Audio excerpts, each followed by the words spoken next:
দীর্ঘ 17 বছরের নির্বাসনের অবসান ঘটিয়ে অবশেষে দেশের মাটিতে ফিরলেন বিএনপির ভারপ্রাপ্ত চেয়ারম্যান তারেক রহমান।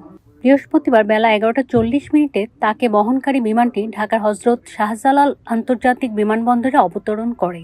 বিমানবন্দরে আগে থেকেই অপেক্ষায় ছিলেন বিএনপির স্থায়ী কমিটির সদস্যরা, জ্যেষ্ঠ নেতৃবৃন্দ এবং পরিবারের সদস্যরা।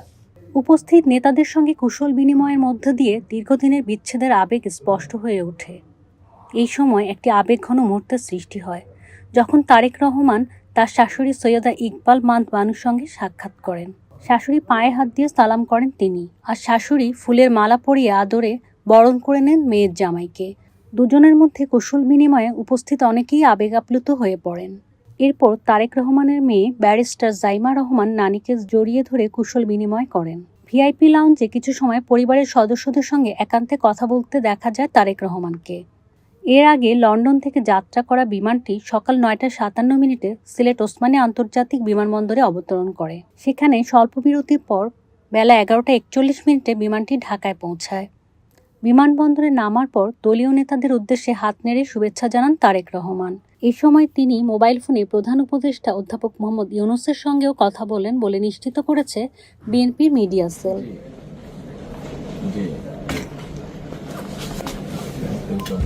আপনার শরীর কেমন আছে? দোয়া করবেন।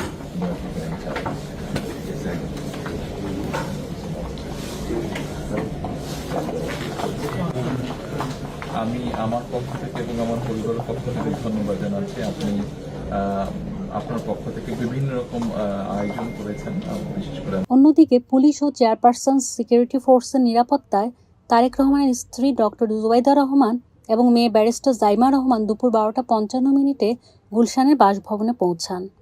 সব আনুষ্ঠানিকতা শেষে তারেক রহমান বিমানবন্দর ত্যাগ করে রাজধানীর পূর্বাঞ্চলে 300 ফিট এক্সপ্রেসওয়ের গণসংবর্ধনা অনুষ্ঠানের উদ্দেশ্যে রওনা হন।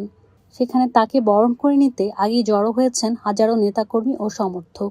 দীর্ঘ নির্বাসনের পর এই প্রত্যাবর্তন শুধু একটি রাজনৈতিক ঘটনা নয়, এটি বাংলাদেশের সমসাময়িক রাজনীতিতে একটি গুরুত্বপূর্ণ অধ্যায় হিসেবেই বিবেচিত হচ্ছে।